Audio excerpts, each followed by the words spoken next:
Jamin Olivencia. I'm Alex Silva. I'm Rocco Bellagio. I'm Kerry Bodie, the Ohio Valley Wrestling fan advocate. Raphael Constantine. I'm Rance Red. My name's Muhammad Ali. Baez. I'm Paradise. This is Jack Black. This is Ohio Valley Wrestling referee Chris Sharp. This is Sexy Sean Casey. I'm Chris Silvio. This is Michael Hayes. This is Jason Wayne. And you're watching Triple Threat Talk.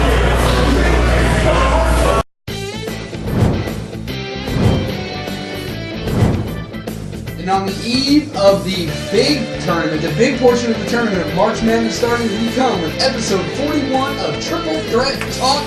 How are you, everybody? Welcome to the show. That's right, Doctor. For those of you, I hope you enjoyed the NCAA March Madness, especially for those of you who watched it. We did make our picks. We will go over a little bit of that when we get to the basketball portion of what's going on. Some big comebacks from some teams. We're going to talk about that, too. The Doctor's going to talk about some tennis news, some wrestling, but of course we start with viewer questions. Viewer questions. He likes viewer. Viewer is cool. It's got a ring to it. It's a combination of words. I like it. He likes it, so it's going to It's happen. befuddling. Take my words, man. Yeah. Answer the question. All right. From FWA Owner 22. Before you continue that question, Yes. we appreciate you clarifying with the question, and also congratulations on being Viewer of the Week. But if you don't want the CD, that's completely fine. That was last week. He's not the Viewer of the Week this week. You I are meant pre-assuming, last sir. week. You are pre-assuming, sir. I haven't made my decision I yet. said How congratulations. dare you? I said congratulations on being Viewer of the Week last week, and the fact that you don't want the CD is completely fine. That's fine. We'll use it as a... We'll give it to somebody who does. Use it as a coaster. I got it. We'll use it as a coaster. While I'm watching my basketball, I'll put my drink on there and my bucket of potato chips. All right, answer the All right, question. anyway. Who do you think? Who do I think? I know it's hard for you to do. But Less than 3 minutes in, and we're already at Tom Fuller, everybody. Stay tuned. There's Is he more in to the come. building? Paging Tom Fullery. Tom Fullery, if you're here, please come to the desk. Tom Fullery. And people flick the X button. Who do you think is the most overrated football player in the modern era? My answer actually might surprise you because he comes from my own team. Alex Smith. I think... the modern era, wow. I think he went. Well, I mean, he went first round draft pick in 2005. He went first round draft pick in 2005. Last year was the first year he actually showed something. Who knows? Maybe it was a fluke. Maybe not. I certainly did like what I saw from Alex Smith last year for sure. But I definitely think that he's probably the most overrated player of the modern era currently. That's why I was confused when people were maybe Peyton Manning was going to go to San Francisco because I was like, I mean, it still could happen. There's still rumors that San Francisco is looking. We'll get into that and who the teams are right now. So for me, most overrated player in the modern era is an easy one for me just because he had so much hype coming out of college and he was drafted before Peyton Manning. So everyone's like, oh, he's going to be the next great quarterback. Ryan Leaf. I mean, that's an easy one. And he was so expected to come out of college, be a star, taken before Peyton Manning, who was arguably the greatest quarterback of all time. And then you have Ryan Leaf come out from college and do nothing. So, to me, that speaks overrated. Really? Really? You know who the most overrated football player of this modern era is? I think I know who you're going to say. Michael Vick is the most overrated. Gee, who didn't see that one coming? I mean, come on. What can I say other than he's an epic fail? Well, you just deal with it, okay? You can say, sit over there with your Pepsi Max and your UK shirt. We can't see that. We can't see that on the screen. Move it over a little bit. What? There you go. He's got Pepsi Max. Pepsi Max. And wait a minute. Where is your true mood? I finished it. How dare you? You're a fail. It was nutritious and delicious. But anyway, either here or there, Michael Vick, definitely. Okay. From John Cena 400. Prototype! Oh. He doesn't like John Cena. That's right. But we don't want to make our viewers mad. That's right. Really? You're bringing it up in episode 41. We don't want to make our viewers mad. We did that a long time ago. I think so. I think we make them mad every time we let Big B pick the viewer of the week. Tennis. What would you... Boy, I love this show! What would be some... Who writes this? What is your typing here, sir? Okay. What would be some that you would change to the NCAA? Wouldn't that be what would be something, Yes. sir? Right. Jeez. I just copied. Can we get a secretary that knows what to I do? copied the question. I have said this for years. To change the NCAA basketball tournament. Let everyone play. You're extending the tournament a week. 1 week by letting everyone in D1 play. Because 64 times 2 is 128. Very good. And 128 times 2 is some number I don't even know. No, it's roughly the number of It's teams. 256. I know what it is. It's roughly the number of teams. Well, you that didn't are- say it. I don't think you know what it was. I don't think so either. It's roughly the number of teams that are in the NCAA Yeah. Division One. Maybe you give everybody that's conference winners that wins their conference outright a bye, and then that'll even it out because it is near that number. So I think just open up the field. Yeah, I would agree with that to an extent. I wouldn't open up the field to everybody, but we didn't get to discuss a lot of the teams that didn't make it in, especially like Drexel, who I think deserved to be in. There's a situation where they should take teams that have like a really legitimate good record and a respectable RPI that they should get in the tournament. So they need to fix it some way where those teams that are on the bubble or force 4 out, first one, they should just automatically get it. They shouldn't even have that. Well, I would have to say, and this might surprise you. Nothing surprises me anymore. I know. I think what I would do to change it is shrink it. And what I mean by that is get rid of the conference tournament, get rid of most of the teams, and you have to win your regular season title to get in the tournament. Only regular season conference champions make the tournament. No hot balooey of this team didn't make it. This team is on the bubble. That team didn't deserve to get in. This team deserves to get in but didn't get in. End it all. You got to win your conference champion regular season title to get in the tournament. That's why I say you let everyone play, because people are saying we didn't get our fair shake. We didn't get our fair shake. Like Drexel and Northwestern, they should have made it in this year, Absolutely. but they didn't. Drexel's a travesty. I think that by opening up the field to everyone, you get rid of all that, because March Madness is March Madness. Let's make it more mad by adding that extra week, adding everyone to it. It used to be smaller, and everybody agreed smaller didn't work. So, I mean, it That's did. what she said. It used to be 8 teams, and then it was 16 teams, and then it was 32 teams before currently to the 68 that we know it as now. Family show. So It just keeps getting bigger and bigger. So I- Extending and extending. wow. I need a vacation. You can get one coming up soon, sir. Don't worry. What do you think of the Josh Hamilton situation with the Texas Rangers? And is this an issue that we need to pay attention to in the near future? Absolutely. I think we need to follow it more as time goes on. I mean, this is what baseball's been trying to fight recently. So I think this is definitely an issue that we need to keep on. We need to keep reporting on it, and we need to not let this go away, because we see too often that things get swept underneath the rug. I mean, they tried, for instance, going to another sport, Rick Pitino and Karen Cypher, they tried their hardest to sweep that under the rug. And, I mean, it just doesn't work. Things just don't go away. You have to keep on doing it. And they're trying to sweep Bountygate underneath the rug. That's not going to happen. And that's just not going to happen. These things cannot just keep on going. It needs to be paid more attention to. Yeah, I completely agree. With a situation like this, you can't just ignore it. You gotta attack it. Exactly, absolutely. I totally agree. I mean, it's only going to get out of hand. I mean, of course, unless your manager is Terry Francona, then you can do whatever you want. But also from Prototype 400, No questions this week. which sports athlete would you invite over to dinner to hang out with? What are we making? Let's see. I don't know. I know if it was the Rock's house, it'd be Poontang Pie. Whoa! Whoa! Family show! Or strudel. Or strudel. Yeah, or strudel, as he says. Show's up here! Bite your tongue, mister. Oh, one of that hurts. I think it's probably a tie. Tie. A tie. So you invite two of them. I'd invite two people over. I think Shawn Michaels and Patrick Willis. It'd be an interesting dinner. That would be an interesting dinner. You'd cook either deer or some hearty meat food with Patrick Willis. Dare? Dare? Dare. Dare. There. What sports athlete would I invite over for dinner just to hang out with?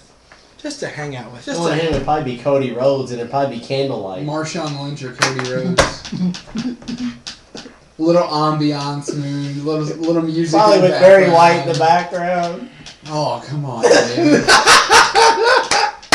Or even better, the old Mark Henry music section of chocolate. Only Whoa! oh, it's sexual, baby. He's speechless over there. Are you quite through? We have rendered him speechless. Don't go forever through because you make it so easy. I know. But You do make it easy. It's like fishing for fish in a bucket. It's so easy. Entree, Monsieur. The floor is yours. it's easier than getting a stripper on 7th Street. Whoa! Whoa! Whoa! Whoa! Whoa! Thanks for watching our fun episode. This is Big D. Just answer the question. I'm trying We have to. stuff to get to, and you're just delaying the inevitable. Yeah, I'm delaying. All this tomfoolery you're doing. You're just sitting there huffing and puffing. What are you, the big bad wolf? Come on, get with it. Tom and Flory. Nice to meet you. Why does he get to be foolery? Why can't I be foolery? You're both fools. Okay, whatever. Anyway, if I can answer the question, please. That's where I thought wish I'd you would. invite over to dinner, just to hang out with, just to hang and talk with. I'm gonna go back to the question we answered a while back when we said who would you like to spend the day with. I still say Roger Federer, just to talk with the guy. He completely understands the game completely. Just to hang out with him and talk with him, how he understands the game. He plays the game different than anybody else in the sports history. Just to talk to him and discuss how he approaches the game would be amazing. So. Current sports story answer in 3, 2, 1. What? I know who you're gonna say. You do? Yeah. It could be changed. How sure are you? Well, first of all, how sure? Like out of a scale of 1 to 10, how sure are you? 5. Yeah, it was gonna be. Whoa! So 50-50. Okay, tell me who you think, and I'll tell you. Peyton Manning. No. What? No. You're crazy. You got a guess? Is it? I'm gonna make one guess and I'll make my answer. Oh, it'll be Tony Stewart or Peyton Manning. Is it a wrestler? Yes. Jesse Goddard. Epic! He called it! Ding, ding, ding! What do we have for you, Johnny? How about you answer the question? That's what I have for you. You already answered it for me. Okay, there you go. Because it would be epic to talk wrestling. It'd be with Big spectacular. Brother. It would be very A spectacular. spectacular meal. Yeah. It'd be a lot better than your candlelight dinner with Cody Rhodes. Thanks, everybody. Good night.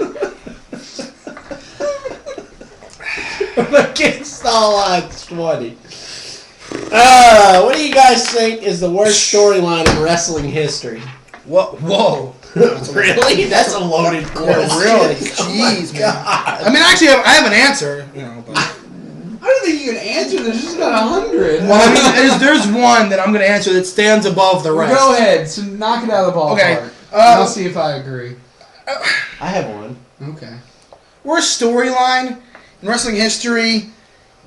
Come on, it's not that difficult to think of this one. The situation with Kane and Triple H with the Katie Vick incident.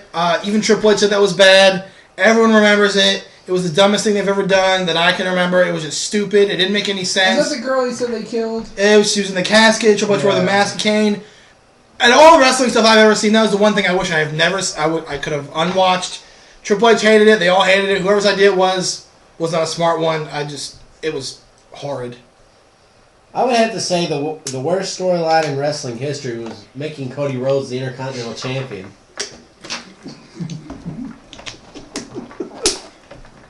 Come on, bring it on. What do you got? The doctor is in complete disarray. I have folded him like a beach chair. Dr. Disarray. Is that South Park or General Disarray? General Disarray. I'm with him. All kidding aside, I think the storyline with Kane and Triple H and the supposed murder of Mrs. Katie Vick was very unacceptable, and it definitely crossed the proverbial line, as it were. But no one on board like that. No, absolutely. You know what? Actually, now I think about it, I'm not going to say that because honestly, I think that's when I was taking a time out for a while. For those of you that don't know, I stopped watching wrestling when Shawn Michaels left with his back injury for all those years. So there's like a large gap of memory that I just don't have there. But I think one of the things that I do remember as being pretty bad was Mae Young giving birth to. That was hilarious. I think that was pretty bad. That was hilarious. It was a hand. It's a hand. But yeah, I think that's what I'm gonna That was great. say. So, what are your guys' thoughts on the Hulk Hogan sex tape? Okay, moving on. And moving on. Yeah, we're gonna skip that. Yeah. Because we've already went over the line. No, let's talk about that one. We don't really. Sorry, against all odds. For the CAW interviewer, Oh. and I'll quote this a little cleaner. He kind of quoted it. Well, it's no longer a family show anymore, so you might as well just Actually, say you it. know what? Let's end it with that. Let's end the questions. with Okay, that. fine. Be that way. No, I'm just saying. I think. All right. Exclamation Okay. point. All right. Give it an exclamation. All right. Sorry, Cleo. So then, from Cleo Rocks, what is your favorite moment of the Attitude Era? Oh my God. DX. I'd say the moment Stone Cold Steve Austin stunned Vince McMahon. Who wouldn't want to take out their boss? There's been times, and I know you're out there, America, there's been times we wanted to smack your boss, beat him up, throw him in the back, and beat him to an inch of his life. That's what Stone Cold Steve Austin, he gave a stunner to his boss and said, screw you, I don't listen to anybody, I'm my own man. I think I can't speak for a boss, but I think time producer. for producer. Come on. I would have to say the night that Stone Cold Steve Austin came up with the 316 gimmick. King of the Ring? King of the Ring, when he said Austin 316 says, I just whipped your butt. We know the line, everybody. Yeah. And now to Buy or sell. Oh, now to CAW interview. A buy or sell question. Buy or sell the WWE PG era. sell. I just don't. I think how I feel on it has been enough on the show where I don't even have to explain it. Just Right. sell. Part of me wants to say buy because it's not the fact that I'm on the fence. It's like sell or buy. I'm not sure because Yeah, that's what I call buy or sell. the reason I would say buy here is because it's not the fact that they're PG is why they're so declining, because the writing staff isn't as in tune as they were in the Attitude Era, so that's why I would sell it. Is because obviously the Attitude Era had more stuff. They don't need the 14 rating to do things. They can have good matches, good storylines with being PG. They can do stuff like that. Look at John Cena and The Rock. They're doing an awesome job, and that's PG. No, it's not. It's too clearly. Really? not You PG. call what happened Monday night? PG? You call what Rock said PG? Well, really? I'm not saying it was PG, but they're still under the TV PG brand. You had the biggest face in the world say the S word on that. I'm saying, Yes. even though it's still the PG era, the TV rating is still TV PG. I just I'm don't just saying. buy it. Because I don't buy it either. They need to go back to maybe not 14, but like PG-13 or something. They don't need to change their rating. They don't Yes, need to they do. They don't need to do things like that. They just need to How epic was WWE during that what do rating? you- I'm not saying that, but I'm saying they don't need to change the rating to improve. They just need to get better writers, push different people, make things interesting. You don't need to be TV 14 to do that. You don't. I guess I can see that. You don't have to do I that. get your point, but I agree. The Attitude Era was an excellent time to be a wrestling fan because all the stuff that you can get away with. But I'm saying that PG, if they restructure come on, a few things, they can work with that. face paint hands for a brawl. How does it not get any better than that? Touche, Postmaster. Touche. I'm just saying. Just saying. All right, let's finish off these questions. Douche, Postmaster. Douche.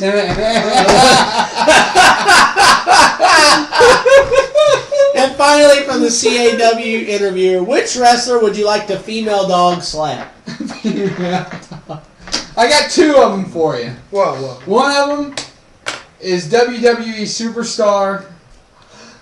No, I'm just kidding. Big Show for injuring Wade Barrett the other day. I knew that was Just coming. like, And the other one is Randy Torres. Whoa. So you like the slap Yes. Randy Torres? Yes, and if Frankfurt had approved my petition, it would have already been done. Whoa. So he wants the beach slap Randy Torres. I know Randy's watching. That would get some attention for you, Randy.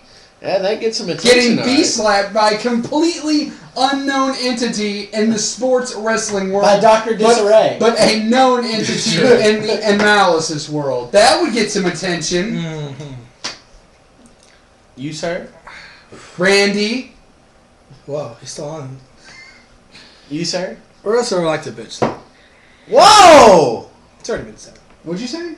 He said the B word. You can't say the B word. We're already out there. Bleep it out. Whatever. We're already out there. We apologize for his foul and vulgar language. Yeah, foul and vulgar language happened way before that one. I never have you heard So which words come out of our Which mouth? wrestler would like to slap? Okay, is that better for you? Is that better for you, children? It's Thank better. you, sir. I just like to slap. I could say the Big Show because he injures people, but I'm not going to say the Big Show. Injures people. You know what I'm going to say? I'd probably say Vince McMahon. He's not a wrestler. That doesn't count. He's That wrestling. doesn't count. Start over. I'm not going to do it. I'm not going to let you submit that answer. No, that answer is a fail, You've sir. been overruled.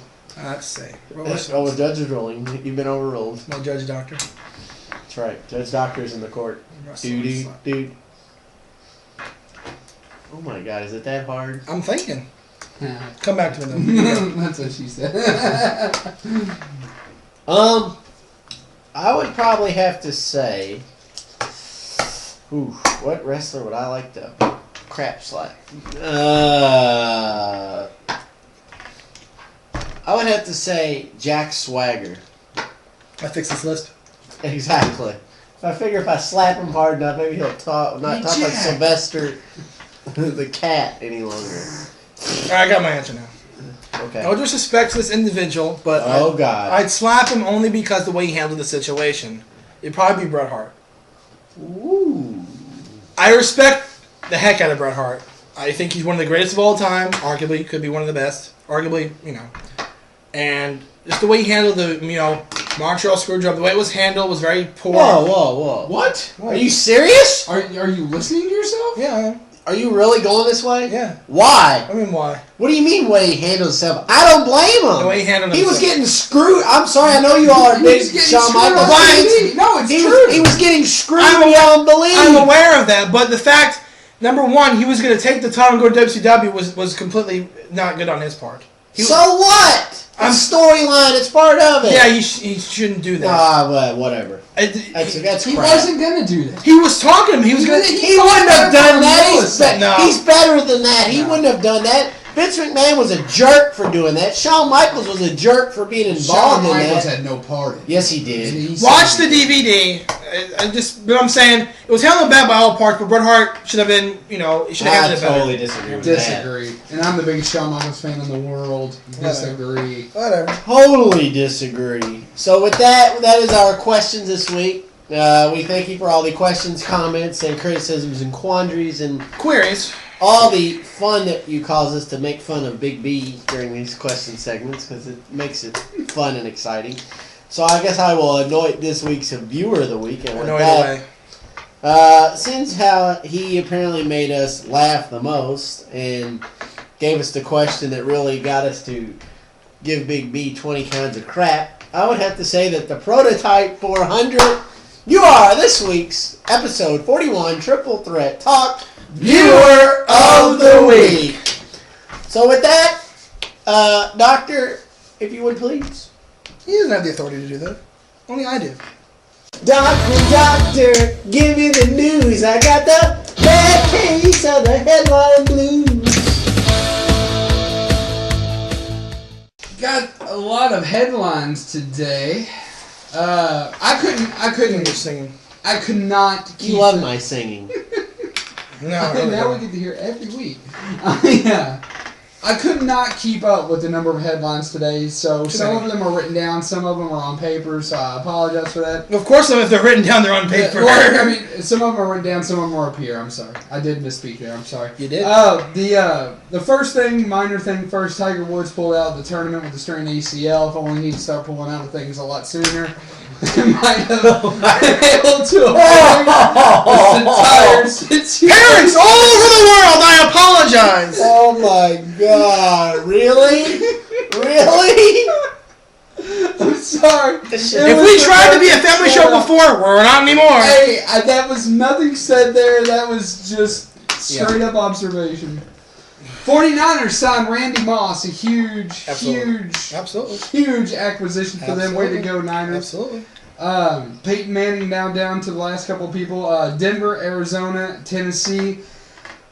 Some people might say Miami, but more people are thinking Matt Flynn is going to Miami instead of instead of Peyton. Oh, like I said, I also heard today that Chad Henne and Matt Flynn are going to visit Seattle this week, see what that happens. But as you said, Peyton Manning, he's down to the last 3 teams: Denver, Tennessee, and Arizona. My money would be on Denver at this point, and that means Tim Tebow's going to Jacksonville probably. Yeah, I mean, because Blaine Gabbert has no place in the NFL. No, he needs to. Well, I think he'll be a backup this season so he can learn, but we'll see. And then before I get into the 2 big stories of the evening, Big B, I think, has some tennis to cover. In Well, I have one quick headline before I go to that. So I saw this earlier today. The Knicks actually, Knicks coach Mike D'Antoni, he actually stepped down today. The Knicks are on a 6-game losing streak. I don't know if that's anything to do with it or not, but he just stepped down randomly. I don't know what's about. Maybe derailing your bandwagon. They're a fail. They're 2-8 since Carmelo came back. Linsanity was a fail. I'm saying, as the doctor said it would I'm be. sticking by And it. Postmaster As agreed. I pound my pen onto my paper, I'm sticking by it that I You were think thrown out of court for this. I think Carmelo is a part of the reason they're struggling, because they're working so well with Lynn, and the structure of the team was working with him, and he comes back, the team's kind of off kilter. So, but Mike D'Antoni is no longer the coach of the Knicks. Oh my God. So, tennis news, as I know these two love. BNP Paribas update in Indian Wells, California. I'm going to go over this real quick. That's totally disrespectful. I'll do that when you talk about NASCAR. You watch NASCAR? No, I do not. You told me you watch it. Barely. Okay, your So, point. There you go. Anyway, so updates. The men's draw. Nadal won his match over Granola 6-1, 6-4. Federer beat the Canadian Raonic 6-7, 6-2, 6-4. Easterman upsets Ferrer, the 5th seed, 6-4, 6-3. Tsonga beats Stepanik 6-7, 6-3, 6-2. Del Potro beats a really good player in Verdasco 6-2, 7-6. Nalbandian upsets Tisarovic in 3 sets 6-3, 3-6, 6-3. Zogopalov beats Bagdatis in a good match 6-4, 5-7, 6-4. Bellucci, the big Brazilian, takes out Davydenko with a walkover. It was an illness. And a little bit of the women's draw. Top seed Azarenka takes out Gergis 6-3, 6-1. Sharapova wins easily 6-2, 6-1. An upset. The former number 1 player in the world, Wozniacki, loses to Ivanovic 6-3, 6-2. Radwanska beats a wild card from the USA, Hampton 6-3, 4-6, 3-0. Hampton retired because of cramping. Bartoli beats Safarova 6-1, 6-4. The French Open champion Lee Nanda beats, I'm going to butcher this name, Zago Palova 6-1, 6-love. Pretty easy there. Carver beats Christina McHale 6-3, 3-6, 7-6. And Karolinko beats Petrova 6-1, 5-7, 6-2. And their key matches of the day, they just actually saw the one final. Djokovic had a struggle against Pablo Andahar, but he won a straight set 6-love, 6-7, 6-2. Azarenka took out Radwanska in a straight set 6-love, 6-2. Dogopalov and Nadal too much for Dogopalov. Nadal takes that one 6-3, 6-2. And Federer struggles a little bit against Bellucci, but he comes back to win 3-6, 6-3, 6-4. That's my coverage of the BNP Paribas Open in Indian Wells. We're only getting towards the end. I believe the finals are on Sunday on ESPN2. Sound like a bunch of stock quotes. Yeah, I know it did. I could just see the big board going It's like along. Speaking of which, as I said, a few other NFL free agents. Yeah, See, was that so bad? Forget about Kyle Orton signs a 3-year deal with the Dallas Cowboys. Be backing up Tony Romo. Brandon Marshall. Yeah, we're gonna get to that later. Yeah, Brandon Marshall signs with the Bears. the Chicago Bears. And that won't be all that we talk about Brandon Marshall. Mario Williams. Vincent Jackson goes to the Tampa Bay Buccaneers. Big money there.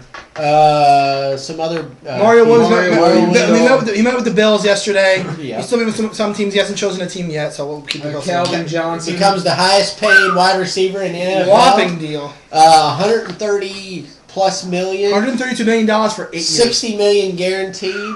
So he becomes the highest paid wide receiver in the NFL. Move out of the way, Larry Fitzgerald. That's a nice payday. And obviously, you know, the carousel will keep going around and around. Where she stops, nobody knows. Some other things of note was Brandon Marshall. It came out that Sunday night or Sunday morning he was included in an altercation, possibly punching a female in the left eye. When asked if Detroit knew about this, or when asked about if Chicago knew about this situation, they said yes, but they have faith in Brandon Marshall enough that he did not do this. Yeah. So he's, of course, denying it through his attorney. Brandon Marshall, of course, having he's been suspended a couple times from the NFL already. Yeah. So this would not be something new for No, him, no. but innocent until proven guilty. We'll definitely keep on top of this story. Exactly. But Dolphins and the Bears both did know of the situation as it happened. Right. And Thad Mello, thank you. Thad Mello out for Syracuse for the tournament, which could completely destroy the number 1 seed's chances of even making it past the second or third round. Academically Wow, if they lose the first match in that bracket, people's brackets going to be... Oh, and it's possible now. Yeah. Now it's very I could possible. see it happening. And if it happens, It would be the our first. brackets are going to go in half. So the 2 big stories of the week. First, with the UNC football program, hit with NCAA violations. They were hit with 8 penalties after a 20-month investigation featuring for players receiving impermissible benefits, from to academic fraud to unethical conduct by an assistant coach. So you have all sorts of things there. That's a triple whammy. They're not going to be hit with the death penalty, though. Luckily. The most serious penalty is 1 year postseason ban, which will occur next year, and the loss of 15 scholarships over the course of the next 3 years. Wow. This affects North Carolina because North Carolina was the way of Kentucky football. They were completely irrelevant. Nobody really cared the past few years, but they've really started coming into their own, frequently being in the top 25. Right. The one thing I will say that not all is lost. It's not bad news for the player because the players that are going to be seniors, they have the right to transfer to other schools and become immediately eligible as opposed to waiting a year sitting out. So that's good news. Any thoughts, guys? Before I thought on that, isn't their coach former Browns coach Butch Davis? Yes. Okay, that's a good coach.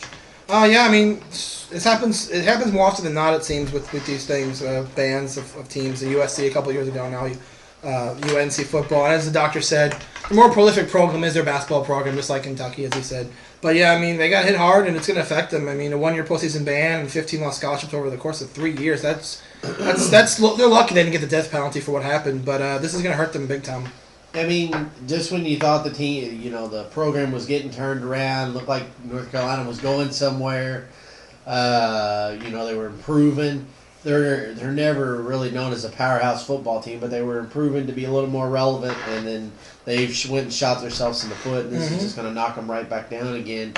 And it's going to be hard for them to build it back up and get back to the level where they are now, let alone get back to the level where they want to be. Yeah. So, very damaging blow for the North Carolina Tar Heels football program. Absolutely. Yeah. And like I said, I completely agree. They definitely no one saw this coming. North Carolina was a program that definitely rebuilding, becoming relevant over the last few years, and now I guess we kind of know why they were becoming relevant, but definitely this is going to be a big story that's going to affect North Carolina football for a few years to come. Absolutely. Our next big headline, I actually have to credit Big B for. He's the one that alerted us to it. Pittsburgh Arena Football, as well as Orlando Arena football teams, were fired during respective meals at Orlando restaurants before a game that took place Sunday night. It was last Friday night. Friday, it was on the NFL Network. How did I feel to get fired in an Olive Garden? Yeah. It's not too pretty. Some players were... they got an expensive meal out of it. Some players were re-signed almost immediately after they were fired. I think they said 4 in particular. Mm-hmm.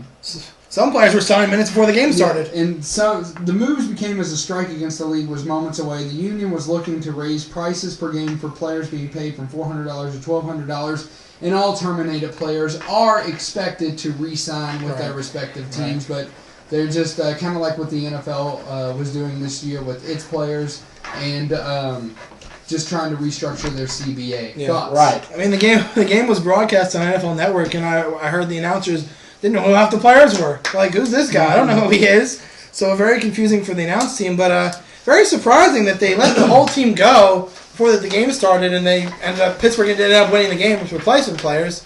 So it was just like the movie, replacement players can work. Replacement players can work, Maybe Shane Falco was out there. Shane Footsteps Falco. The one thing I did notice about, before I touch on it, the one thing I did notice about that game was it was kind of hard to differential the teams. They were both wearing white. I didn't get that. I was like, well, okay, why isn't somebody wearing... It's defense versus offense. I know, it was definitely... It's just practice. Talking about practice. It was practice, exactly. Anyway. But, I mean... You see this kind of stuff happen all the time, some, under-the-table stuff or And the table's at a pun. No, it wasn't a pun. I'm making, like a statement here.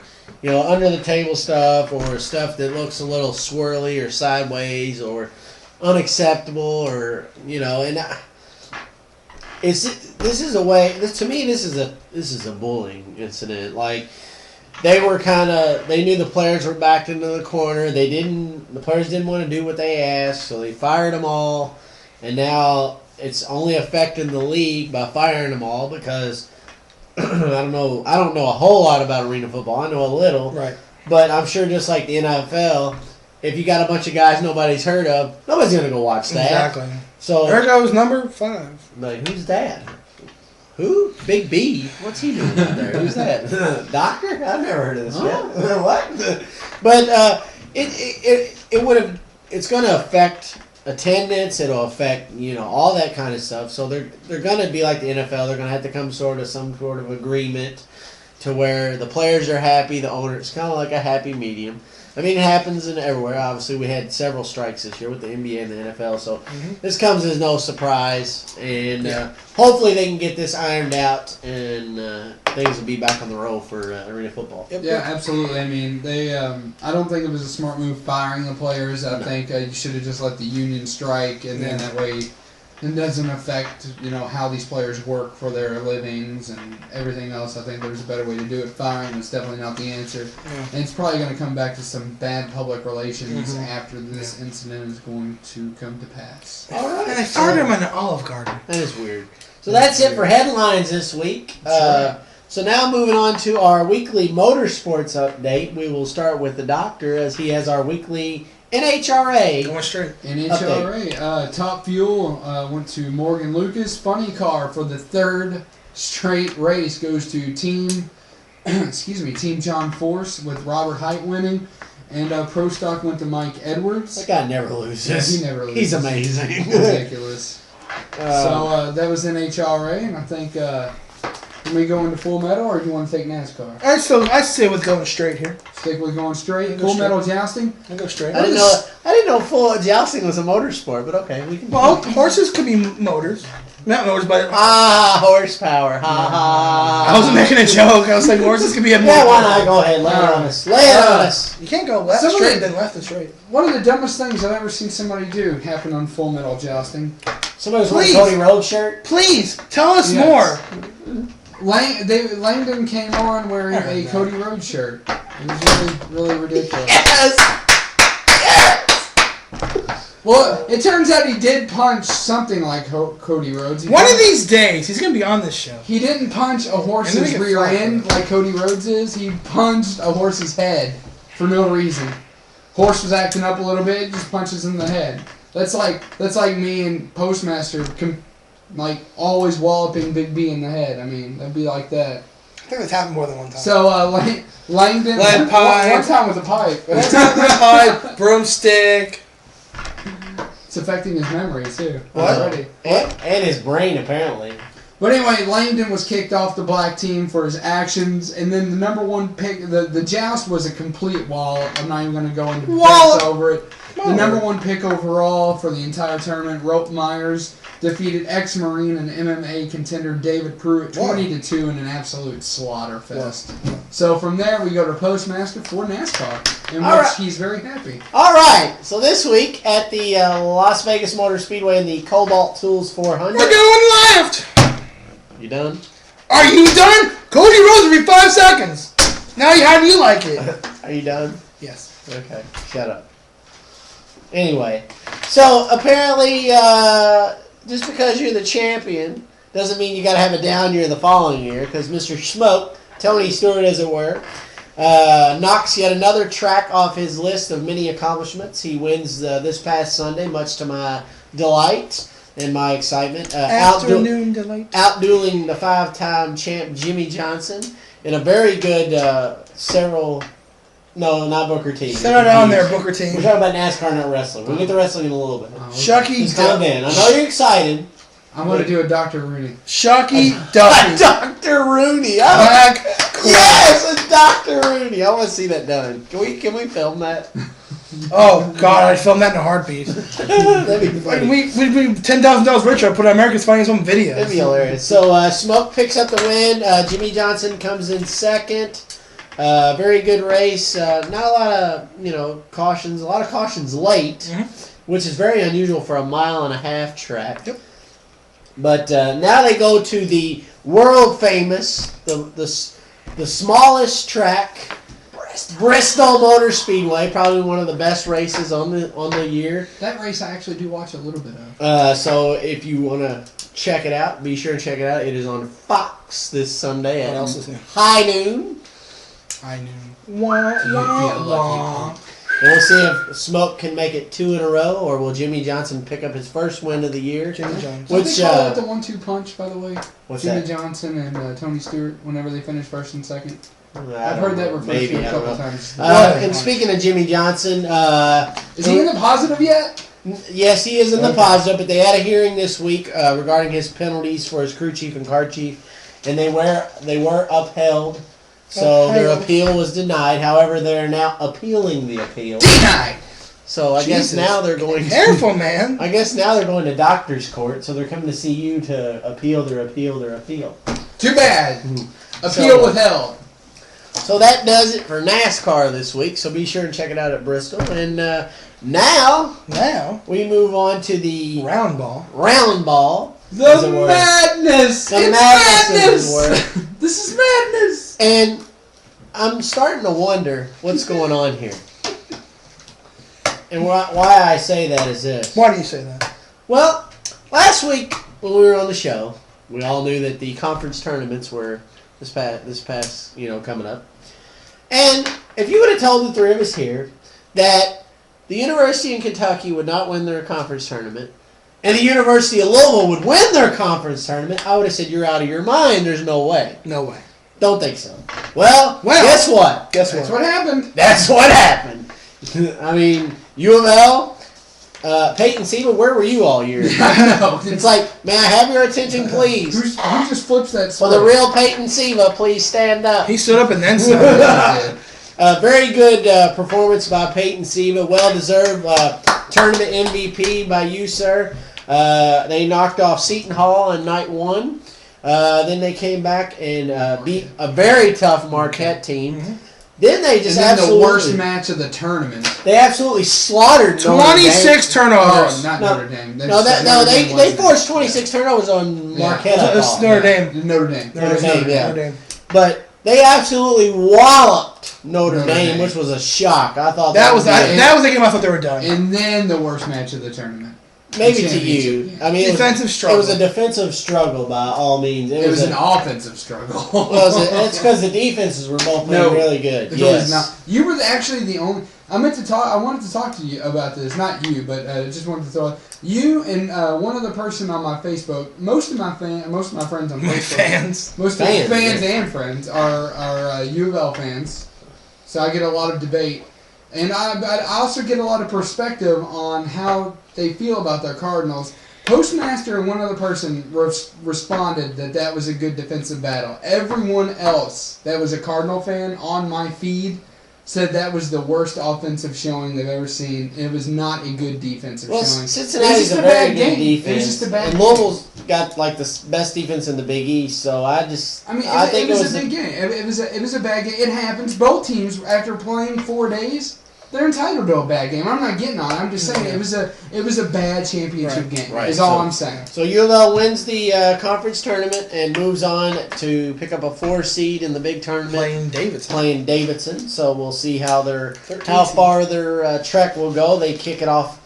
Actually, they would have already played when this show's aired. Mm-hmm. So it'll probably be over by now. It'll probably be over by now. Hopefully, it's a win and not a loss. But if it's a win, my bracket goes.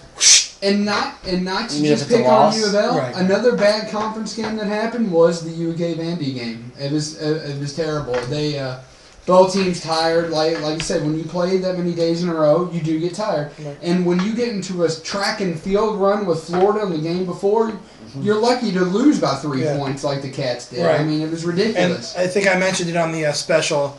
I think it was good for Kentucky to lose. It was. So they, it shows that they're vulnerable. Well, it's not just that, but the fact they would have been going to the tournament 33-1, and now they're 32-2. it's better for them. It's like they only have the one loss, which is a close loss anyway. Right. They have another loss. It's like, okay, let's calm down. We don't have all this momentum going on. So we lost a game. We can lose games. It's going to happen. Now we have momentum going into the tournament. We're not as high and mighty. I mean, they're still the high and mighty team. Right. But at the same time, they had lost to Vanderbilt. It's like, okay, we did lose the game, but it wasn't in an important situation. We're in the tournament now. We got to win these games. Yeah. I just think it was failure game planning. It was. On the part of Kentucky because Not just Kentucky. Well, I'm sorry to cut you off. I mean, Vanderbilt had a bad game plan too. It just so happened that their bad game plan was a little bit better than the UNC Well, my game plan. problem with Kentucky's game plan is they never shoot that many threes in a game, and they jacked up 25 threes. And that is totally unacceptable and totally unlike Kentucky to do that. And it makes me wonder, in all honesty, if John Calipari really didn't want to win the game and he didn't care because he said over and over that he doesn't care. I don't care about conference tournaments. It doesn't matter It's to me. hard to argue when he said these things. I realize it doesn't matter to him, but if he keeps saying that and they still don't get it done in the big tournament, it's going to bite him in the butt eventually. Yeah. Because fans are going to say, I mean, he may not care, but the fans do. But dude, the players care. You packed out the arena 3/4 Kentucky. Mm-hmm. They care. Yeah. Players care. Fans you might care. want to think about that, especially if you don't win it all again this year. You may not care, but those kids do. Yeah, but those kids and those fans definitely care. The fans. I completely. And they don't pay all that money to go down there and take a loss off because you don't care. Yeah, they don't sit there and eat popcorn and just watch the basketball. And think of what it means to the city. I mean, the city that the SEC tournament is held, it's completely blue the time that the tournament comes along. The city deserves better and the fans deserve better. I know in Conference USA, John Calipari could get away with not caring for a tournament. I know. They still won. It didn't matter. They still won. But now that Memphis- you're in the SEC, now that you're dealing with most, not even arguably, but definitely the most volatile fan base in all of college basketball, you better care. Yeah.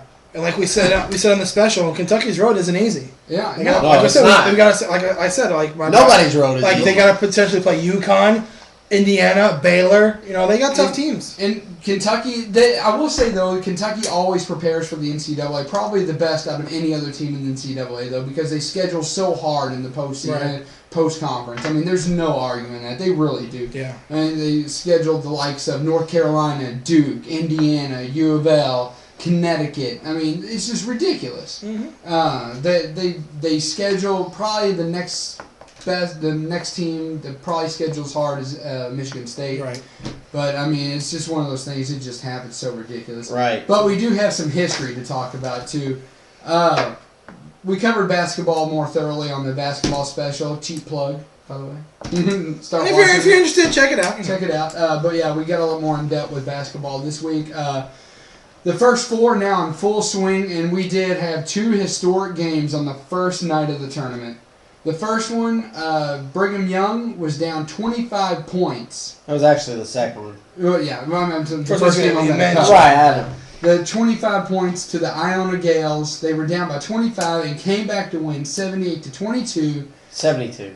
72, thank you. I wanted to say 22. I mean, a wallop. That's a wallop. Wow. They actually had -3 at one point. Yeah. Wow. But for the largest comeback win in tournament history now belongs to Brigham Young. And another historic night in front of the president himself and the prime minister of the United Kingdom. I had a brain fart right there. Yeah. WKU comes back from 16-point down to Mississippi Valley State, winning 59-58. And here's the historic part: they did it in 5 minutes. It is the biggest comeback within a period of 5 minutes, and that propels them to the second round of the NCAA tournament. Well, they will play the team with the greatest comeback of all time, Kentucky, beating LSU February 15th, 1994. In a game, they were down 31 points and won 99-95. Yeah, congratulations, Hilltoppers. You made a great comeback. Now you're going to play the Wildcats. You got to play the Wildcats. What? Great comeback. So now you get to lose by 30. Thanks for showing up. Yeah, right. Thanks for coming, guys. We'll let the door hit you on the way out. Yeah, exactly. So March Madness is here. We're ready. We're excited. Should be a whale of a time. We got our brackets. We got our brackets filled out. Mr. Doctor here has the utmost pleasure of going to the Louisville regional part of the Louisville games in rounds More 2 on and that 3. later. And so He will try to get you footage. I will try. He will try. He's gonna Try is the key word. Try. So that does it for sports this week. And now to sports entertainment. Nice segue. Nice segue. And we kick things off, as always, with our OVW coverage. And what better way to kick off our OVW coverage than with this week's weekly interview? And this week we have the one and only Mr. Jamin Olevencia. So take a look. Is that necessary? Oh, okay, look. Ladies and gentlemen, we're standing here at the Danny Davis Arena with the #1 contender for the OVW World Heavyweight Championship, Mr. Jamin Olevencia.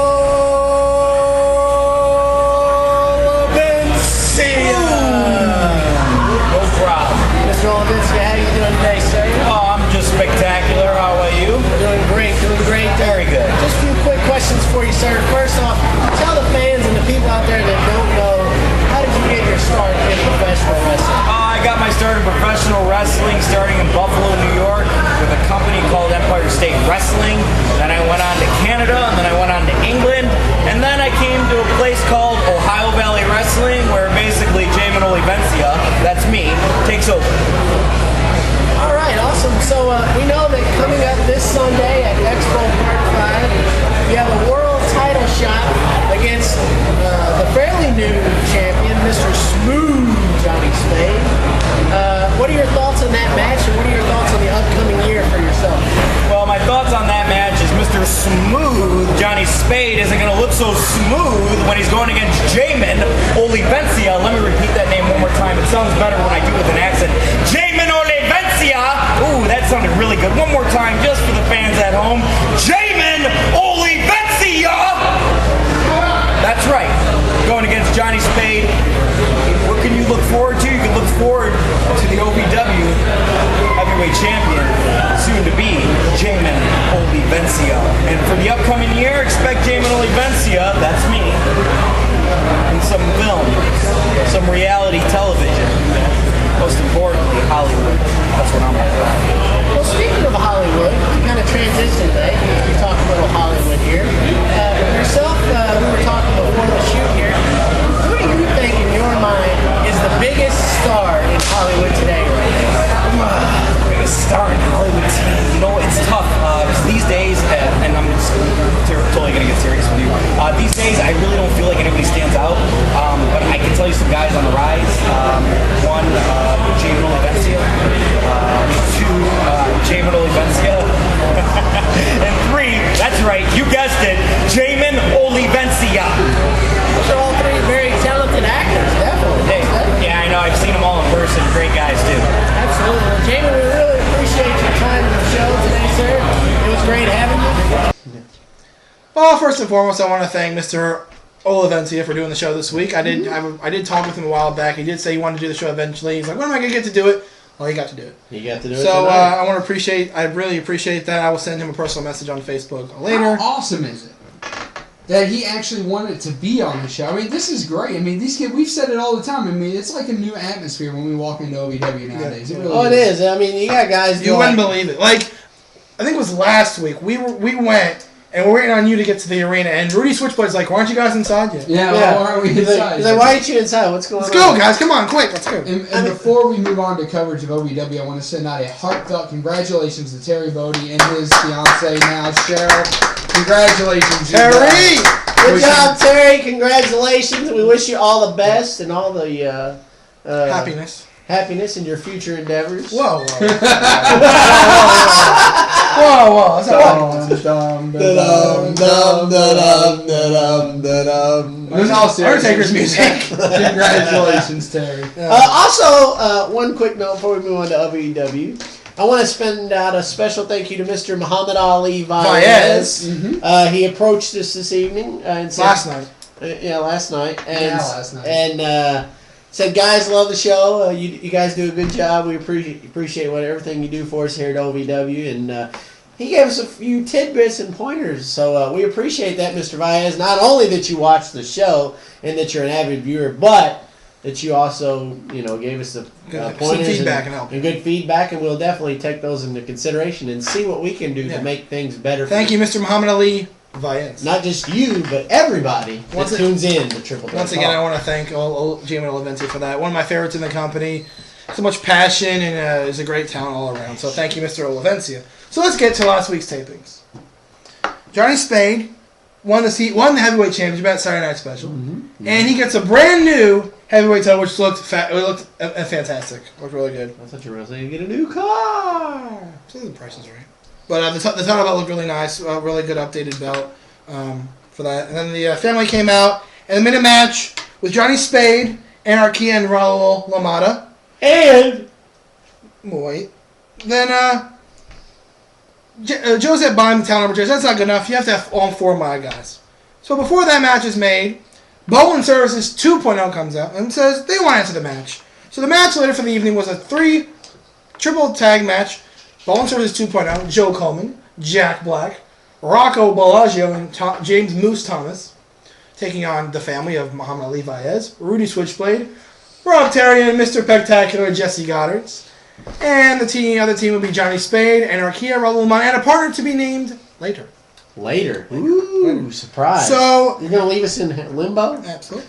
So then the interview from last week made his return, Mr. Alex Silva. Uh-oh! Thank you. Took on Daniel Bruce. A very good match. Alex Silva picked up the win. I have a story about him, by the way. Okay. We'll get to that in a minute. And then there was a segment in the back between Bowling Services and the family, talking about tonight, about the tag match and all that. Then you see Ted McNair talking to Brittany Devereaux about what's going on between him and Adam Revolver. And you see Adam Revolver eavesdropping. So not surprised. Something's going on with Adam Revolver. He's up to something. Then this new team that me and PostMaster really seem to like. TMDK? TMDK. Their names are Mikey Nichols and Shane Haste. They took on David Osborne and Andrew Patton. They picked up the win. Big surprise. Very impressive tag team. A match we were very excited to see. Chris Sylvia, who's been the TV champion for God knows how long, took on Brandon Espinoza. Very good. I'm very happy that Espinoza got the TV title match. Guy's very dedicated, as all the wrestlers are, but he travels a lot from what we know about Espinoza. He actually did not pick up the win, but a good match all around. And then we saw a little thing in the back between Mr. Dylan Bostic and one Miss Taylor Hendricks. Mm-hmm. So there might be something going on there with them too. We shall see what happens with that. And then take a look at her shamrocks. He's in a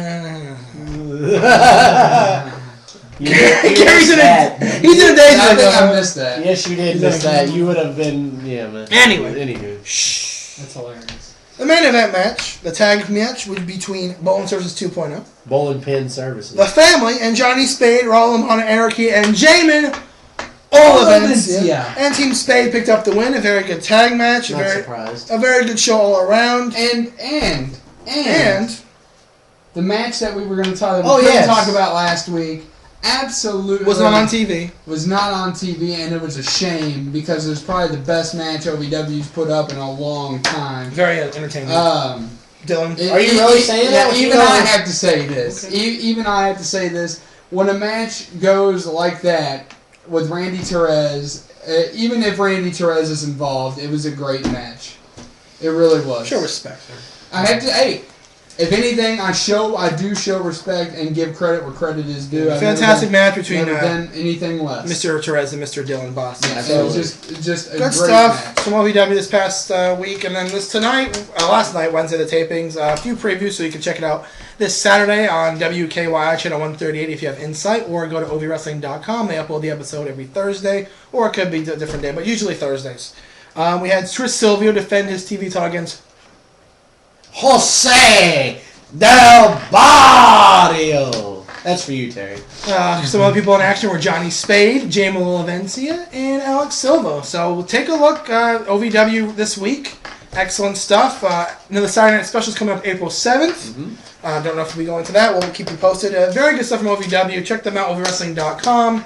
Check out fan page, facebook.com/Terry P. Bodie for all the insight news we can't give you, but he can. Great stuff from OVW, as always. And speaking of OVW, I wasn't finished yet. I had a point I wanted to make. Sorry, make your point. Well, I told you I had a story about Alex Silva. Watch it, mister. That's making the point. So I went to the show at the Colgate Gym on The Saturday. Colgate Total Gym. No. Oh, okay. Anyway, the main event was a no time limit match between Chris Silvio and Shiloh Jones. It was a very good match. It went about 35 minutes. And actually, what happened was a bit of a controversial finish. Of course. Silvio pinned Jones, but Sharpie, Of course. was the ref. Big surprise. Gets knocked out. Oh no. No, oh yeah, really. So Josh comes out, Mr. Ashcraft out of the back, comes out, counts 3. Silvio's feet were on the ropes. Oh. So Sharp says, no, I saw it, no way. So Sharp rules it's a reverse decision because he was the main referee. And Shiloh Jones wins by disqualification. Therefore, no title changes hands. And one other quick note I want to make about that was Alex Silva had a match. And he likes to use the uh-oh. So I thought it'd be funny to do that as well. Yeah. Well, he apparently didn't take a liking to me doing that. As he turned around and said, and I quote, all right, who just said uh-oh? And I went, me, like that. And he looked at me and he pointed at me and he said, don't you ever say uh-oh again. And I particularly proceeded to go, uh-oh! Just like that, because I knew he couldn't put his hands on me, and I can't put my hands on him. So it was funny to rattle his cage a little bit. So, But just thought that was worth noting. Alex Silva's very good. Alex Silva's very good. He, like he said earlier, he reminds us of Randy Orton. Yeah, Alex, if you're watching, I'll even message you on Facebook that I said this about the show. You remind me a lot of Randy Orton. Your demeanor, your skills in the ring. You're very, very talented, sir. Very good. Oh, don't call him sir. You heard what he said. What? When I said, hey, sir, how you doing? He said, don't call me sir. I'm only effing 21. Okay. That's what he said to me when I was talking. Alex Silva. Sorry. Anyway, getting on to World Going Wrestling. on to Crackdown. World Wrestling exactly. Entertainment. Santino. It has to be. I mean, look who's on there. Cody Rhodes. It never ends, does it? So anyway, Santino Is retained. Cody Rhodes you? I wish. Whoa! What? You said it's Cody Rhodes me. I wish I was Cody Rhodes. No, I said does Cody Rhodes you? Huh? He's befuddled. He's befuddled. Anyway. So moving on. So Moving on. Santino retains U.S. title in the cage match against Jack Swagger. Wagner. Now, let's talk about Drew McIntyre. Why?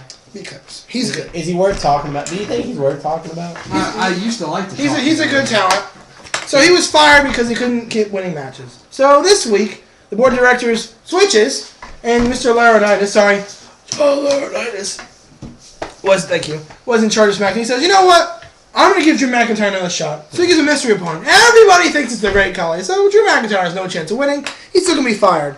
He faces little old Hornswoggle. Keith. It's not easy being green. Oh wait, Hornswoggle. Being the color of the leaves. Anyway, Drew McIntyre. Which way's the city? No, it's back the way you came. I figure we're doing the Kermit the Frog reference since it is St. Patrick's Day and we're talking about Hornswoggle. Why not talk about eating our Lucky Charms instead of our Fruity Pebbles? Kermit the Frog here, telling you both to shut your mouth.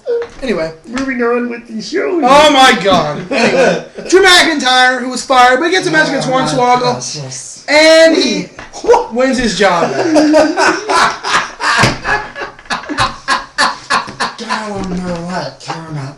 I can't talk intelligent about anything anymore. That is epic. Yes! Come on, he come up with a Gollum reference. That's epic. This Gollum wants some of the Jello pudding. Anyway, Drew McIntyre wins his job back. Oh yeah, give me strength. Anyway, like I said, for the 5th time, Drew McIntyre. You know what? He does look like Frodo.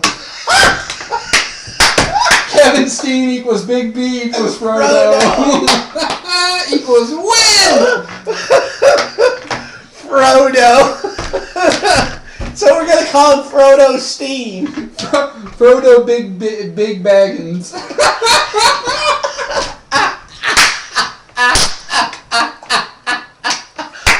Oh! Sam Waz is Cody Rhodes.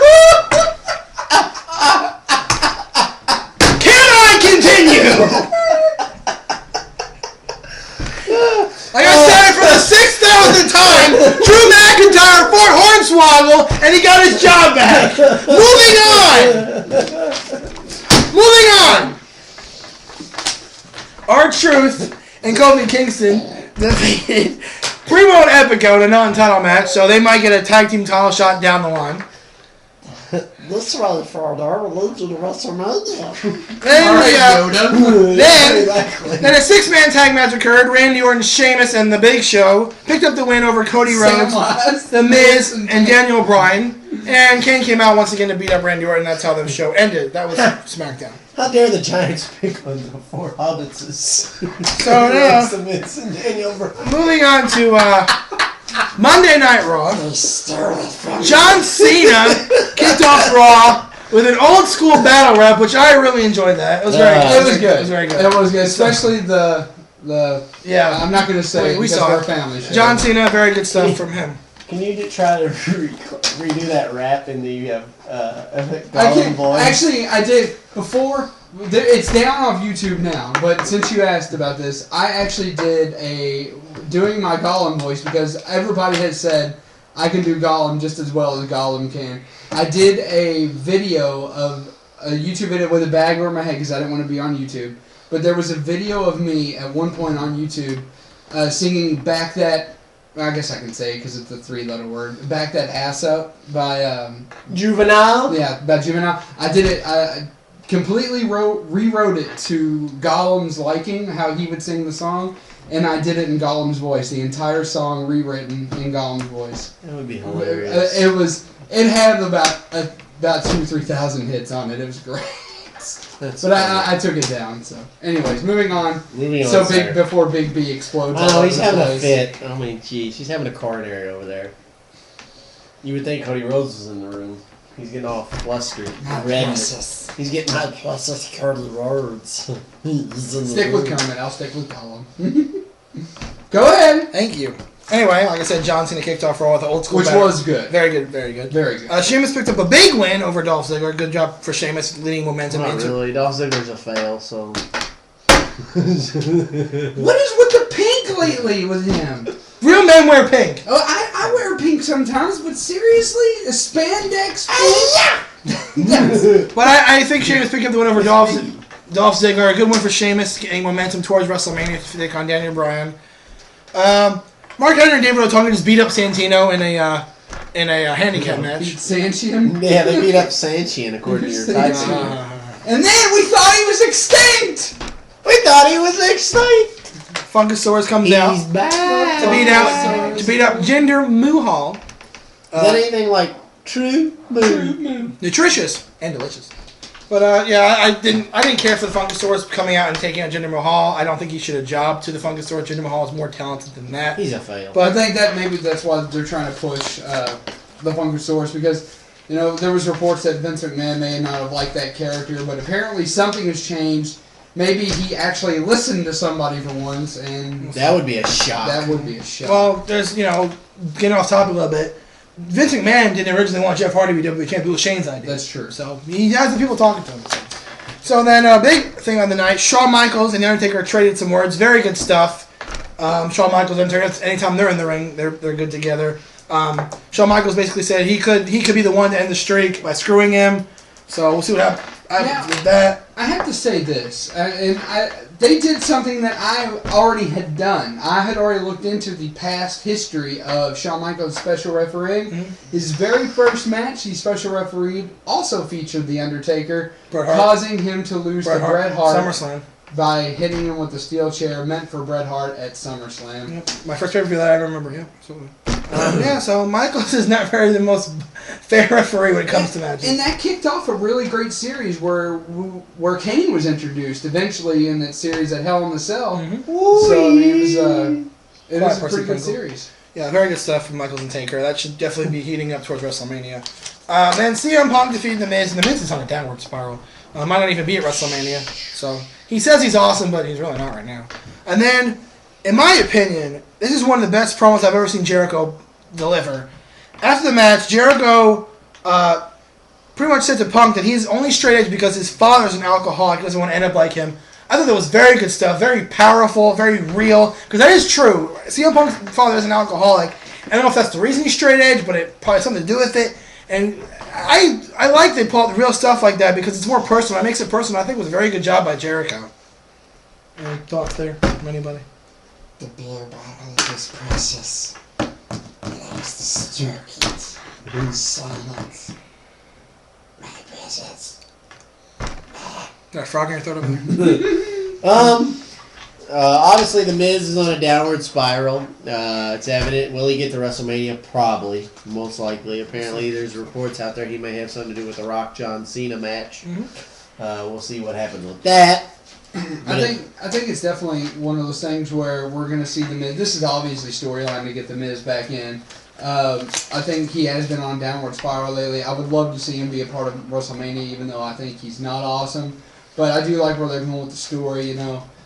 The main eventer of WrestleMania last year, not even in WrestleMania this year. That's definitely an intriguing story. Definitely befuddling. Yeah. But as far as the Jericho promo, it was absolutely amazing to be able to bring personal stuff out there and for Punk to allow it. Yeah, he's cool with it, I'm sure. Obviously, I'm sure they had to, Absolutely. okay to go through all that. They've done some things in the past that's questionable, but they have to approve it. But you could tell he was legitimately mad. You could tell that it was really upsetting him, and he, had the look of like, he just didn't know what to say. So Jericho's doing a very good job with that. We're less than 3 weeks away from WrestleMania. I'm on the boat with him and saying that if Jericho doesn't win, I'm going to be shocked and befuddled. I think it wouldn't make sense. Would I be mad if Jericho didn't win? No, not the match really. The match is gonna be good regardless. Right. But I'd be very. Mad is not the right word. I guess you said confused. Right. I'd be confused. I don't get Jericho coming back and then just losing. So. Yeah, it doesn't make sense. I mean, he's already took his lump by not winning the Royal Rumble like everybody swore he was going to do. Yeah. And the thing is, the reason I'm so adamant about that I think Sheamus is going to win and Jericho, because last year the titles didn't change hands. Right. Edge retained and so did The Miz. So. Right, absolutely. So Randy Orton defeated Jack Swagger. Big surprise, and then Kane came out again to interfere with that. So I think that's going to be a match WrestleMania, Kane versus Randy Orton. And then The Rock closed the show with a Rock concert, no pun intended, and took it to his WrestleMania opponent John Cena. And what do you think of the Rock concert? I liked it. I think it came off a little bit better than John Cena's rap battle at the end. I think I just think that some of the stuff that John Cena said, although I did enjoy, we watched it together, I enjoyed a lot of what John Cena said. And like I said, my beef with Cena is his in-ring abilities, but it's never been him on the mic. He is very good on the mic, but some of the jokes were lame, like G.I. Joke. I mean, come on, that's been around since G.I. Joe first came out. I mean, seriously. I agree with some things were a little childish. But I definitely think The Rock, if there was any doubt that The Rock may not have won the last two battles, which I still think he won the last one. Like I said, I did change my opinion last week on the show that I definitely think Cena now won the first battle, the first meeting of them. I do stand the reason that The Rock won the second battle. I do believe The Rock won this one, not by much, but by a fraction. Yeah, I was thinking about it all day. At first I said John Cena. He said he thought John Cena at first, and he watched The Rock one a couple of times, and he said The Rock. I have to go with The Rock slightly now thinking about it right here. Like if you told me, if you asked me 20 minutes ago, I'd say John Cena. But thinking about it now, I'd say The Rock. Did a really good job. And the reason I say I think The Rock wins is because he got to close the show. Right. I think he's more fresh in people's minds what he did, what he said. The Rock concert thing, obviously people know The Rock concert from before when he did it with Steve Austin, which was fantastic. So it's like when Raw went off the air, I even made a post on Facebook that I thought Cena won just slightly. Yeah. But watching the Rock promo a couple times yesterday and the Cena promo again a couple times yesterday, I know you were saying one of the reasons why you didn't like the Rock promo because he had the words written right there. Well, he kind of had to. Well, thinking back about that, he did that the last time too with Steve. Yeah. So. I mean, he kind of had to be part of the gimmick. But most he did write it. Right, yeah, but most musicians when they're in like a setting like that or like a I mean obviously not at the big arena, but like say you were at a bar and they were singing, they got your notes right there. Even the president has a teleprompter. Yeah, I mean, I think The Rock's promo. He had more to remember. Yeah, right. I mean, he had a lot of stuff to remember. I mean, talking about Cena closing up the smock and Cena's mom showing the Holy Moses. I mean, it was Easy, fella. It was pretty funny. I mean, It was good stuff. he definitely stepped over the line. It wasn't PG by no means, which I mean, I think the late hour is a little more lenient.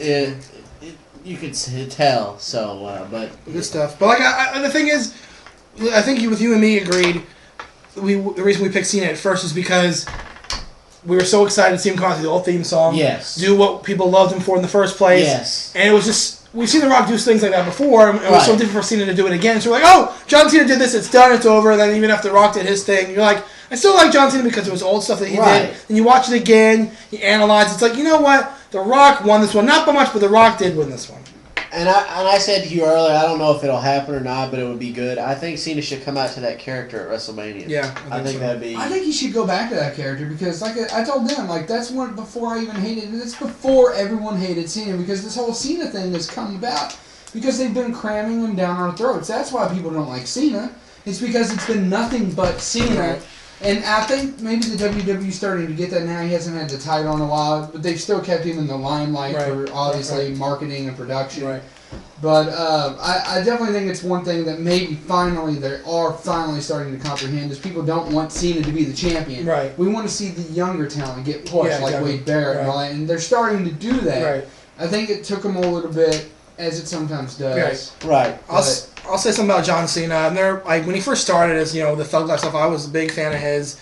Loved what he was doing. It was different. It was entertaining. And then he changed his gimmick to be like the Super Cena kind of thing. 2007. I was still, I was kind of leaning off, and then I was like, he's kind of over it. I'm kind of tired of it. It's the same thing over and over. And he started getting back to doing some stuff, and I was liking him a lot. And then the thing we do with The Rock, I like him a lot now. I think he's gotten a lot better in the ring. I watched the DVD recently, the John Cena Experience, and that was definitively where I said to myself, I'm never going to dislike Cena again just because I respect the guy so much. He's a great talent. He's great for the company, and I agree with him. It's great that he's not champion anymore because it was getting old. I'd see different people be champion. Yes, I know Vince McMahon wants him to be the next Hulk Hogan. I get that. I completely get it. You want a larger than life superstar, and I completely get it. But the thing I don't care for sometimes is that they market Cena as the underdog. He's the biggest guy in the whole company. He's never an underdog ever. Right. So we'll see what happens with that. And I was talking to him during dinner on Wednesday. I said, there's some people that you can't turn heel. He's one of them. You can't make him heel. I'm sorry. No, Steve Austin was the same way. They tried to make him heel and it didn't work. I mean, Shawn Michaels too. Memory. It's not, you can't, with some guys that are so popular, so largely popular like Shawn Michaels and Steve and John Cena, they just can't be turned heel. The Rock, he turned heel. It happened. People booed him. It's happened. But people like Steve, Shawn, and John Cena, it's just not going to happen. Right. So we got a little over 2 weeks away from WrestleMania. Making your trip down to Miami. I'm making my trip down to Miami for WrestleMania. Can't wait for that. So, right now, as we see, we have Rock versus John Cena. We have Punk versus Jericho for the WWE title. We have Daniel Bryan versus Sheamus for the world title. We have Kane versus Randy Orton. Right now, yeah. Is that definitive? I think so. I think it's still Team Long, still Team Laurinaitis. Team Long versus Team Laurinaitis. Santino's on Team Long as the captain. David Otunga's on Laurinaitis team. So is Mark Henry. So that's 6 matches there. We'll probably have a Divas match. That'll be 7. Cody Rhodes Big Show. Whoa. And then Cody Rhodes Big Show. That's 8. So we may have one more maybe. That or I don't know. I think it's for the title. It might be midway. I think, and call me crazy, I think Daniel Bryan Sheamus will be the first match. You think so? I can see it. It was last year. It was a dark match. So. Because the reason why I say that is because Rock Cena is going to be the main event. Absolutely. Oh, plus we have Taker versus. Taker versus. So that's 8 or 9. That might be the card. I'm going to tell you right now. It'll be an omen because I still don't know who I'm picking for that match. Taker Triple H. I would obviously still say Taker, but if that match is the main event, I would lean towards Triple H. Why? Because how would WrestleMania's going to end with the end of the Undertaker if he loses? I don't know. I'm still on the fence. My mind will go with Taker at this point, but again, You really, in your heart of hearts, honestly think, sitting here and now, because that is what the Undertaker lives for. That is the Undertaker's career. That is the Undertaker's life. Again, is that streak? Right. You really think WWE's going to go that far? Right, but again, what I'm saying is WrestleMania 25 when they fought Shawn Michaels, I was like, maybe Michaels could win. I was about maybe 35, 40%. Maybe Michaels could win this one.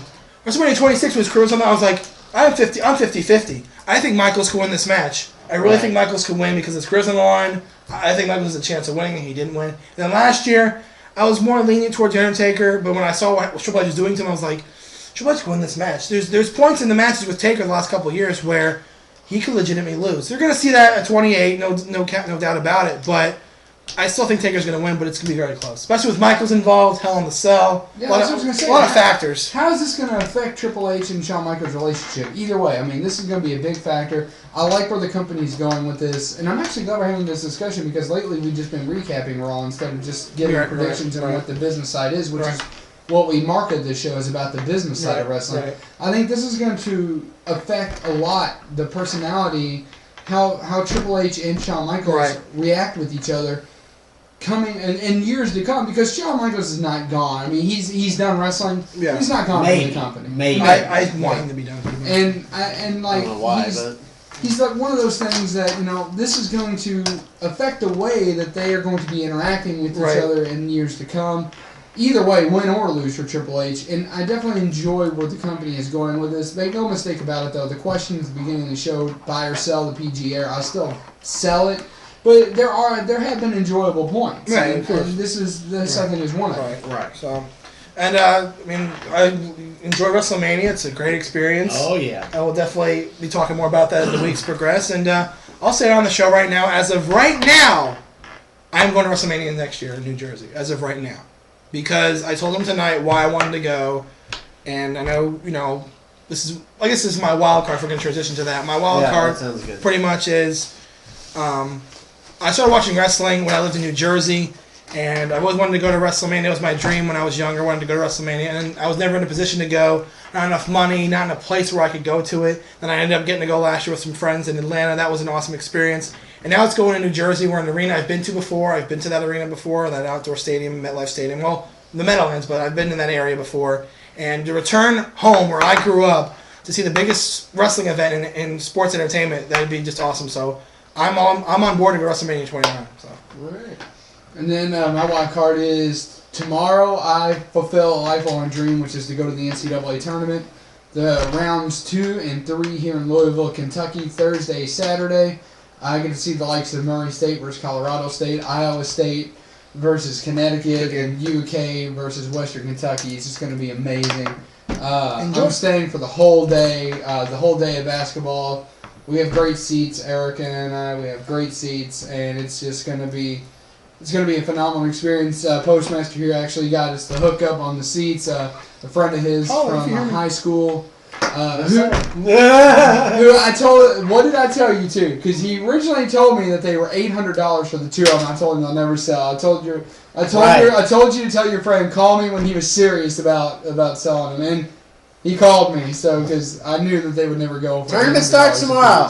He calls me this afternoon and says, hey, I still got these tickets. I look forward to I wasn't shocked at all. Look forward to some footage from you. Yeah, I'm going to try to definitely get some footage. Hopefully, maybe. I mean, they do a lot of stuff with the fans when they're there. I'm not going to say that I'm going to get an interview, but maybe I can get an interview with somebody. Maybe. Who knows? One thing I want to touch on before we go, and I've actually talked with numerous of people. With the kind of job that I do, I get to see a lot of different people every day, so I get to interact with a lot of people. And we touched on it on the show last week, and I got a lot of people's opinion outside of the show and the viewers. And that was the ideal that when you pull for an individual in a sport, whether it be football, basketball, baseball, hockey, doesn't matter. Like what I mean by that is last week I made mention that wherever Peyton Manning goes, that's where I go. And somebody said, well, once Peyton Manning retires, you can't be a football fan anymore. And I talked to a lot of people outside of the show, and about 9-1 on a scale of 10, 9-1 said, I don't know who said that. I don't know what they're thinking. Tell them puff, puff, pass. But that's totally ridiculous. As a matter of fact, most of them said, a lot of people are that way. I was kind of surprised to hear how many people I talked to, and they said, they would say, I'm not really a fan of this team or this team, but I like this player. Right, we said that last week too. And for instance, it seemed I got a lot of it in the NBA. There was a lot of people that they didn't really have an NBA team. They had an NBA player or players that they like to follow. And I was one of them. Yeah, right. So, I mean, I just thought it was interesting. I kind of wanted to get a public opinion, so I kind of did some, research while I was out and about and talked to some people, and they agreed with us that,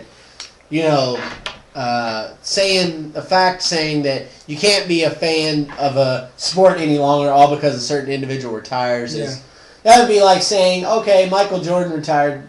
Since you were a fan of Michael Jordan, you can't watch the NBA anymore. You like Joe Montana? He retired. You can't like football. No, you can't like the 49ers anymore. Sorry, Postmaster Wayne Gretzky retired. You can't watch that NHL. Oh, what if that? And speaking of NHL, real quick, breaking news: Sidney Crosby will be back tonight in the action against the New York Rangers. Very good team. Hopefully, he gets to stick around longer this time. Keep your head focused. He was out for a little while, came back. Out for a long while, actually. He came back and wasn't back very long before he was out again. Mm-hmm. So, and they've been keeping on rolling without him, but definitely with him, they're a Stanley Cup contender. That's for sure. And then one more thing, and sorry, this just came to my mind. Fire away, sir. Somebody told me that they watched a couple weeks ago my Justice League thing. I did get some feedback saying that was a great suggestion for a movie. They then referred me to an episode. If you are Dark Knight fans, like Batman and all that stuff, which I know you are, you have to check out an episode, the last episode of Justice League Unlimited Season 1. It's called Epilogue. Wow.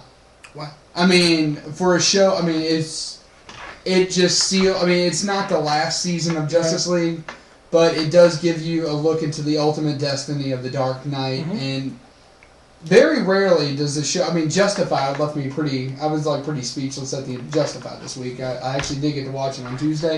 I watched it too. But I was speechless at the end of a freaking cartoon show. I was like, really, that was awesome. So check out Epilogue from Justice League Season 1 Unlimited. Justice League Unlimited Season 1. It's very good. I was speechless at the end of Tom and Jerry. Why? That just proves so much. Yes, it does. As it does. We've got to give this man a life outside of the show. Yeah. What are you talking about? He's got a great life outside of the show. He does? Of course he does. Oh, that's right. He does. He's a tennis player. That's right. He goes to OVW. That's right. He's a video game connoisseur. Video game guru. Yeah, he's a video game guru who likes true moo, and he likes to eat an Asian moo. I've never been there before in my life.